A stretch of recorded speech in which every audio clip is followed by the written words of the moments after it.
Hi, I'm Jason Hewins. I'm the New Build Dwellings Manager here at Elmhurst Energy. Hello, my name is Andrew Parkin. I'm Technical Development Director at Elmhurst Energy. And I'm Stuart Fairlie, Managing Director at Elmhurst. Thanks for joining us. Today we're going to talk about what's a very hot topic at the moment, anything to do with the home energy model and the future home standard and how it's all coming together. It's quite complicated, isn't it? We've got 6 questions, I think, in front of us. I guess we'll start with this one because it says number 1 on it. Do you want to open that one? It's like an awards ceremony. Hopefully it's an easy one. What is the future home standard? I can handle that. So, the future home standard is simply the next name for Part L of the building regulations in England. It's been mooted for 6 years. I think we first heard about the future home standard. We had an interim step in 2022, and now we've got the full future home standard coming at some point this year or next year, and that will probably come out later today. But that is what the future home standard is, as far as we are aware. There's also a future building standard as well that goes along with it. Which is for non-domestic buildings, that's correct.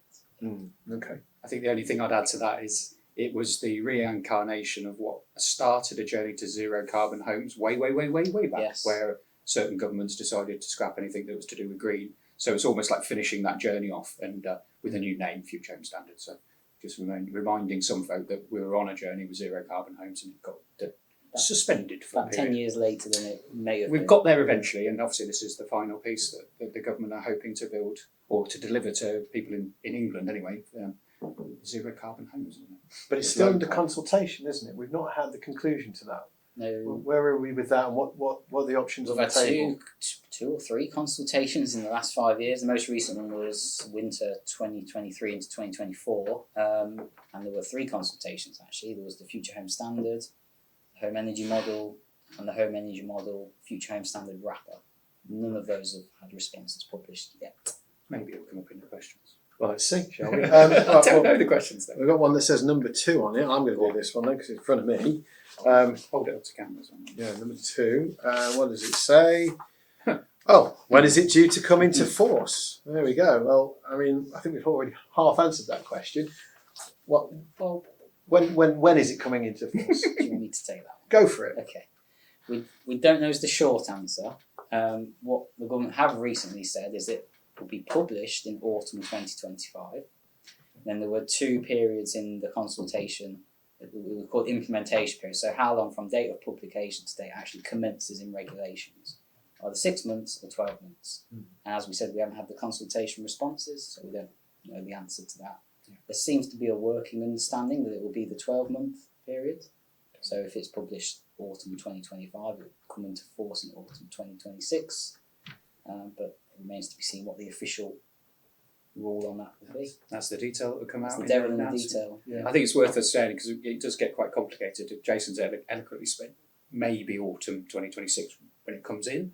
But then there'll also be the secondary question, the transition period for builders to develop out the old jobs and put the new ones into the new regulator, as is always the case with everything. So watch this space, I think, is the key. And in the current interim step, that was 12 months. 12 months for transitional arrangements, they call it, So if you've put your building regulations application in before the date those regulations commence, you have 12 months to commence building in order to remain under the previous version of building regulations.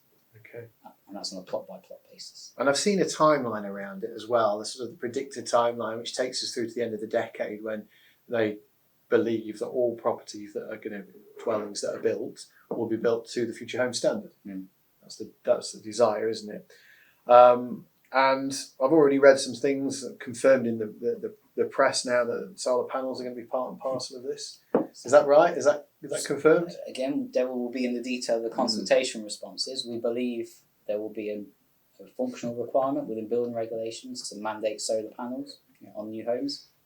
Again, this is just England, but we don't yet know the devil in the detail what the minimum standard will be and will come out.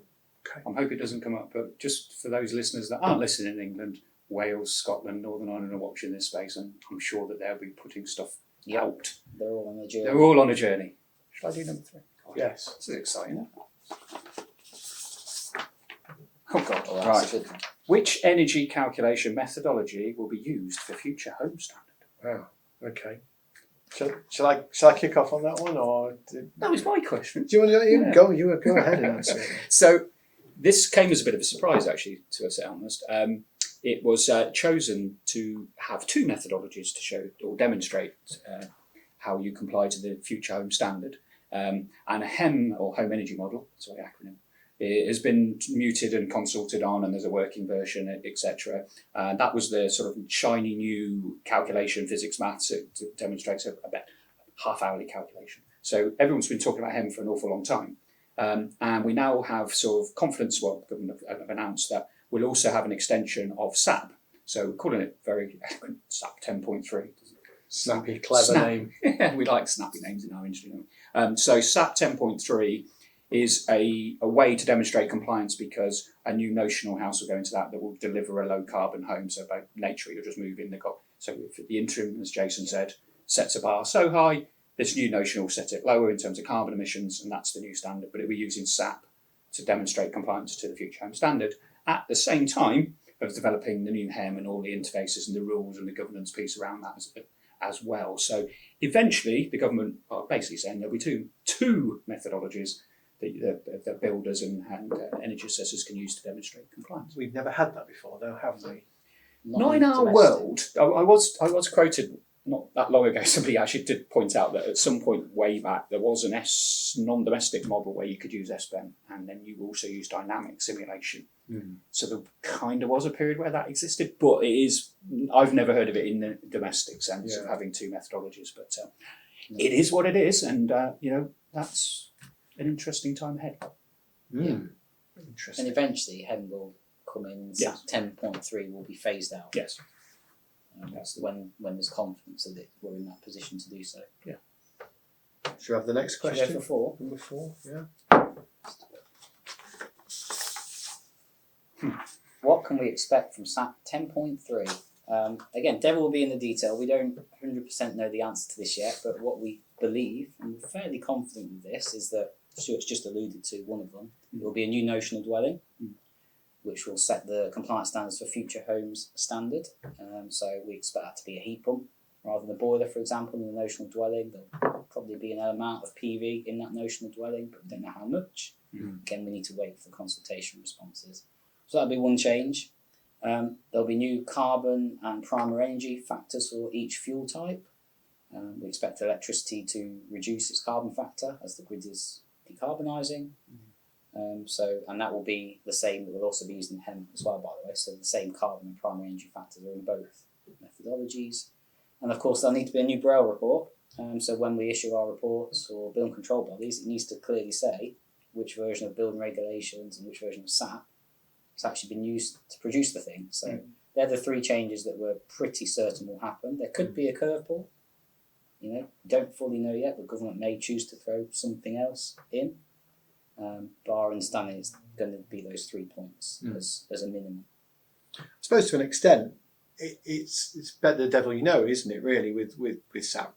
Everybody who works in our industry right now is used to using SAP.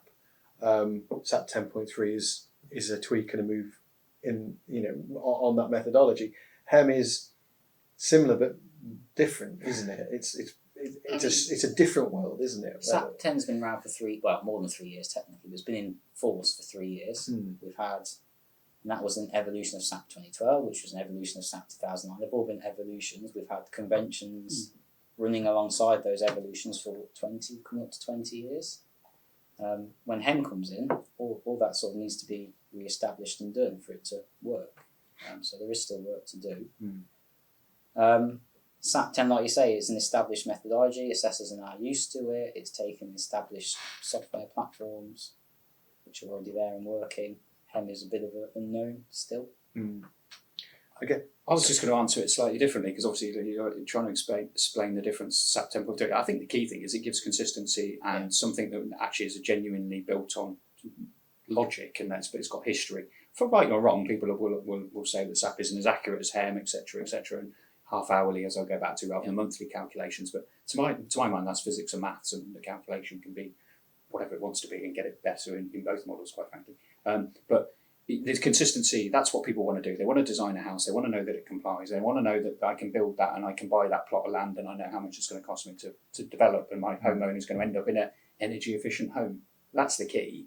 So that decision to go with that just gives that, I think it just gives a timeline. It gives a sort of a breath of air to be able to say, right, okay, let's get the other one rock solid, that it works. It's got, we know what it is, we know what the rules are, we know the governance model, we know the versioning controls.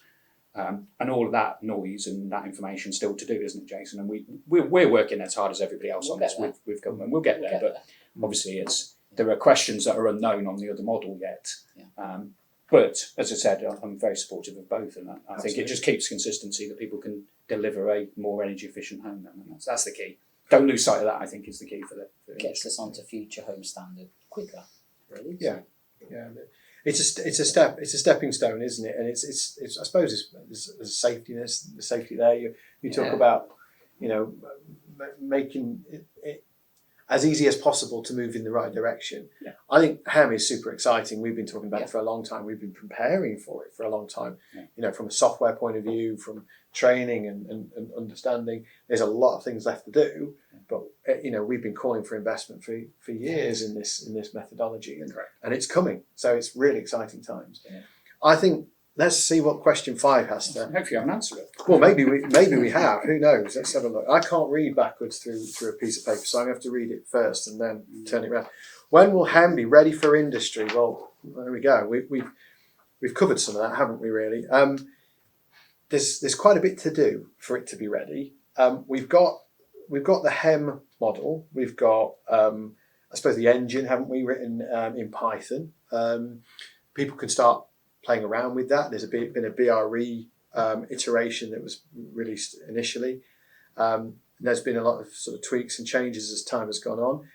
And then we've got something called, we've got the Future Home Standard wrapper. Yeah. There'll have to be an EPC wrapper in the future, which I don't know whether there'll need to be a consultation on that, but that's to come. So that's all part of the delivery mechanism. And then we've got ECAS, haven't we, which is Energy Calculation as a Service. And that is effectively the engine that we will be using as part of that end goal of that EPC. It sounds quite complicated. It is a little bit complicated. I think there's misinformation. To be honest, I'm trying to, hence why sometimes doing these things, it enables us to get our voice and the independence and the sort of accuracy of what's going on. And I use the word pure HEM. You're right. There's a calculator out there, and it's been played with very clever people at universities. Python, and have a look at, is the heating right? Is the ventilation right? Etc. That's fantastic. Well, they have to lock that down at some point to use it for compliance, and that's this ECAS thing where the government are building the calculator and hosting it. So essentially, it's the same, but obviously this other one will change and get more information and get more accuracy. But the locking down of the code on the ECAS enables builders and house builders to say, right, I get a number out of this and it complies with the building regs. It's a change, yeah, exactly. So what they're doing at the moment, as far as what we know this, is they've built a calculator over here that hasn't been completed. We don't know the inputs yet. We don't know the conventions on that. We don't know what the bits and pieces. Obviously, we've connected into that at Elmhurst, so we're ready to go when we know those answers. So, we've been working on this for quite a while, and so that's what I say. You'll end up with a version of HEM. I'm pointing in the sky here. It's talking to the government register. Pure HEM will always be over here trying to be better and better, and that's okay. But our SAP 10.3 will also be there available for our users, won't it? So the pincer movement is once they're both ready, and SAP 10.3 probably slightly easier, if I'm being honest, in terms of we know what we're doing. The other one's got some journey, but government are very keen to get it completed as soon as possible, aren't they? So that they've got 2 models. Yeah. I think the other piece is when are our members going to be ready? I suppose we should never ever forget that there's a field force out there that have got training considerations. They've got to get used to software and all those other things. So that's when we'll truly be ready, isn't it? But yeah, conventions are a key one. That whole governance piece, making sure that there's feedback loops back in. We're making sure that any issues are sorted and resolved. It's going to be slightly different for us, isn't it? But I think it's going to be such an exciting period of time. Just we've all got to go along on the journey, and that's going to be our responsibility, isn't it, to make sure. That's lots of stakeholders involved now. The key, I think, as I remember being honest with people, is you end up with 2 methodologies. You are going to get 2 different results out the back of this. Yes, we are being told that broadly the science behind it is going to say they should be similar, so that you should comply to the building regs whether you use one or the other. That's the point. Obviously, when you do HEM, you're going to be able to drill into much more detail in the calculations, aren't you, than SAP monthly. Yes. But compliance-wise, we've been told they're broadly going to be the same. Yeah, if you pass on one, you pass on the other, and vice versa. But again, that's proof in the pudding, isn't it? We need to go through that journey with them. They're building the calculator now, not us, and so we can't really, other than plug into it and use it and see what. You won't get the same numbers. That's very clear. No. The energy demand out of one won't be the same as the course. other. The overall end goal will be the same. Either way, we're going to be ready. Our SAP 10.3 solution will be ready, and then when HEM is in that state, we'll be ready with that as well. So not a shameless plug really, but our members are going to be in the right place when all those things come to fruition. Should we do the last question? There's one more. One more. Is this a really good one? How can new build professionals prepare for future home standard? Okay. So there's certain new build professionals, aren't there? Obviously OCDA being one of the groups, and then I suppose architects and developers and Well, you've already alluded to it in your answer, is we'll make sure that all of our members are fully prepared and have every bit of information as it becomes clear and is truthful and is the right answer to plug into that model. I would also say then, if I'm widening this in terms of professionals, you do have your house builders, your architects, your building control. There's lots of people within lots of products and information that they want to know how certainty this is for the house building sector. So really what I would be saying right now is get hold of independent, the truthful people who are telling you that this is what's going on, this is where we are, we'll take you on that journey. Like I said, it's shameless plug to Elmhurst, but we've been around 30 years doing this stuff. So we kind of know where this space is. We'll be able to guide people through and tell them we're not alluded to any particular technology. We're not trying to push people in certain directions. We're trying to make a model that works, that gives consistency, and everybody in that sector can know that the answer out the back of it is correct. So just keep watching, listening, and be inquisitive, I suppose. Ask the right questions of the right people. Just pick up on the training. So there will be training, and that'll be both for SAP 10.3 and for HEM. In fact, we've already got HEM courses in the diary. And they're a little bit speculative, but they're on. Take us on that journey because we have an idea of what's coming. 10.3 is a much easier change to understand because we're all used to 10.3. But we'll have training for that. The future home standard itself, the building regulation change, I think, again, that's fairly well understood. It's going to be a heat pump led notional dwelling. It's going to be a step forward in terms of the energy efficiency standards to part of 2021. There'll be some other stuff that comes out. But yeah, again, we've got experience. We've been through this. I've been through Part L changes 3 or 4 times. Stuart, you've probably been through more than that. Okay. We've done it. We know what we're doing. We'll get training on. We'll get communications out, guidance, everything our members need to be ready. I think it's fantastic. I mean, I genuinely, obviously when I say about that early on in the talk of, we missed out in a decade, right? It is a long journey to be able to say these homes now are genuine. And I think everybody wants that because your fuel bills prices are going up, etc. People, and genuinely everybody we meet on this sector wants to build a more energy efficient, whichever metric, carbon, fuel prices, etc. I won't go in that another talk, but it is that journey towards that goal, and I'm delighted to see that we've actually got some, getting towards the end of that tunnel, aren't we? And very supportive of everybody trying to get on to that.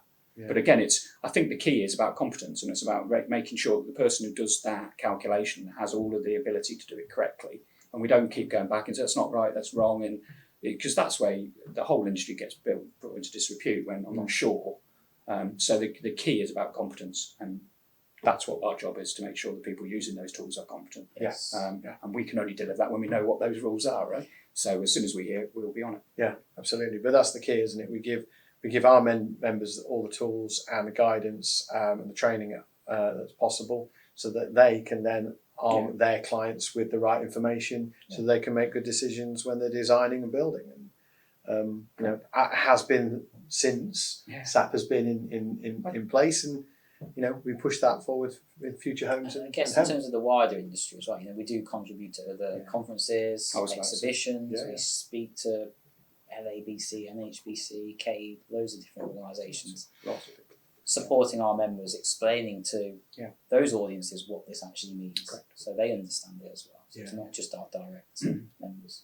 I think if I'm allowed to as well, I do like this as future home standard, and I remember got very excited when they said they were doing the first round of this and they included Part F with ventilation, and they included overheating. Heating. Not a lot of talk of those two actually in this new round. It's all about Part L again, and I'm just making sure that the eyes of the building control, the building regulations, is also making sure that those are being adhered to, because the whole fear was you were building energy efficient homes, but that's not less important. In fact, summers that are getting hotter, you'll probably watch this and it's cold and freezing outside, but you know, when summers get hotter, that's a really important factor. Absolutely. As is ventilation if you get that wrong. So I would say future home standards is all today is about, but I would say please, I would make a big plea to everybody that those come as a package in my mind.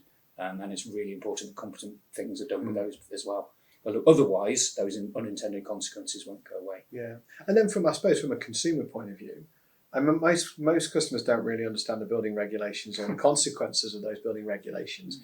A lot of people buy a building thinking it's a brand new build and find that it's been designed on a previous version of building regulations. Perhaps doesn't mean anything to them. But the reality is these buildings are going to be used, going to be heated and lived in different ways to older technology buildings with a heat pump and always on heat and a different way of considering the cooling and things like that. You know, it is different. So big education piece, I think, for those owners or occupants, and it is a mind shift of technologies. And I'm going to just call heat pumps anything with this. There's batteries, there's PVs.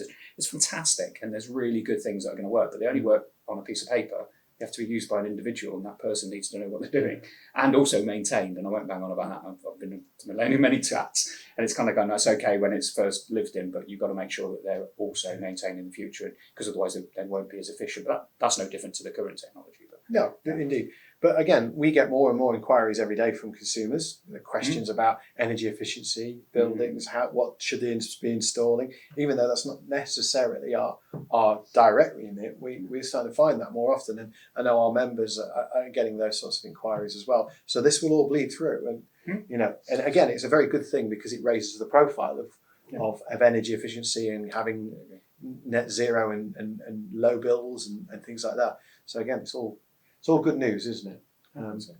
Excellent. Well, I think that pretty much we've run out of questions. That's that. I think we've said all we need to say. We've only got 30 minutes. Well, yeah, absolutely. We could go a lot longer if we had time. Well, I think we're going to do an update on this, aren't we? As time goes on, as all this stuff becomes clearer and solidified. So keep your ears to the ground. We'll be doing another one of these at some point in the not too distant future. But for now, thanks for watching. If you want further information, obviously visit our website. Contact technical support. We're here to support the entire industry and wider, and everything's changing, so there's going to be plenty of opportunity to ask questions. And if you come and see us at a trade show or come to one of our conferences, we'll definitely be covering all of these things as well. So thanks for watching. Thank you.